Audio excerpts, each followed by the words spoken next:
have been lost to fraud. This $3.5 million Florida mansion seized by the IRS was bought with taxpayer dollars that were supposed to rescue American jobs and small businesses. Instead, according to law enforcement, it funded a swim-up bar and a horse stable. The buyer got $7 million from the federal government, allegedly claiming he had 400 employees.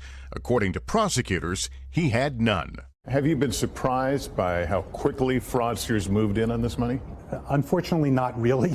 Michael Horowitz is the top cop overseeing the effort to make sure the $5 trillion in taxpayer dollars went to the right place. This is his first interview in his role as the head of the Pandemic Response Accountability Committee. When the Small Business Administration, in sending that money out, basically said to people, apply and sign and tell us that you're really entitled to the money. And of course, for fraudsters, that's an invitation. The fraudsters are bold, buying luxury cars, flights on private jets, mansions, like this Los Angeles couple who led a massive $20 million fraud ring using fake IDs to apply for loans for fake businesses. They texted about the cash that was available. You need to apply, $10K guaranteed. They don't check for blank. It's all automated. Days later, texting, they got the money. I did 7 applications last night, and 4 of them got email that it's funded. I'm telling you to apply to Bluevine, an online loan processor. How much they send you? Like over 500 so far.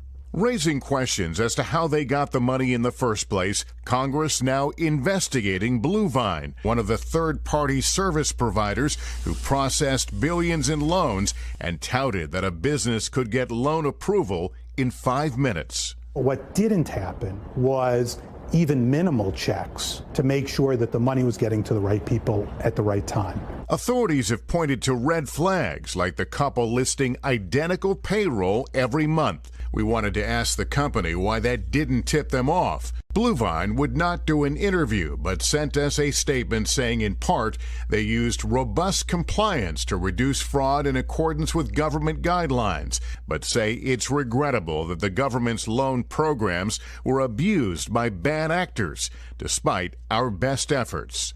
When federal agents arrived at the couple's door, they allegedly tried to stash this bag of $450,000 in their backyard. Once convicted, they fled, abandoning their teenage children, arrested finally in Montenegro. Investigators insist there are so many more cases like this to uncover.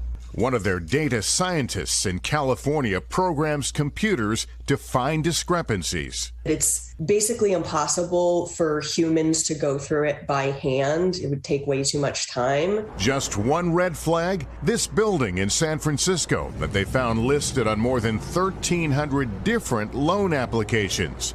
We have our data scientists pouring through those records,